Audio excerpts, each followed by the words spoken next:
in the storytelling, the transformation doesn't come from clarity. It comes from something that you don't even know is happening, and then all of a sudden you're doing things differently and you don't know why.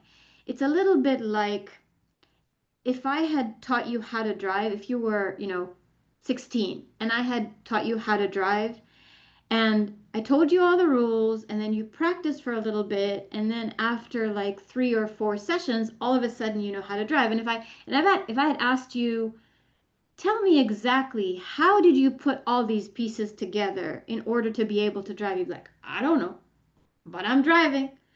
It's a little bit like that, a lot more than insight gathering because of the storytelling. When we try to influence transformation through storytelling, our experiences shape who we are in ways that we don't have clear access to how they're forming us. And stories and examples and really their lived experiences. So if you can, let's say it took me, I don't know, 13 years to build this experience, to be able to navigate a facilitation and ebb and flow with the group in a way that's attentive based on my lived experiences. Well, what if now we can take the essence of these experiences, and rather than just allow you to, pick up on them or live through them when the time comes, when the opportunity appears, what if we can actually distill them and then have you practice them daily for the next month? We've just now expedited transformation. So rather than this taking 13 years, it's going to take 3 months. This is what we see here. So lived experiences are stories. That's what they are. Another thing that's really, really important is that we don't tell the stories. Our clients tell the stories. We are not the ones facilitating insight. The point isn't to tell a story so that the client will be inspired by the story, and then that's not transformational. That is not transformational because that accesses the explicit. The moral taking, to some degree, depends on a few things, but most stories told, they're told in a way that the listener, if they get the moral, they're like, yeah, that's your moral. That's not my moral. That's not my story. It's your story. Then it doesn't work. It's not transformational. But if we get the client to tell the stories, now they're building experiences.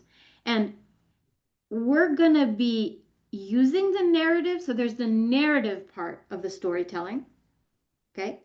But there's also the meaning making part of the narrative, the subconscious meaning making of the story. And that will be of particular interest to us in how we support transformation because it's in the meaning making.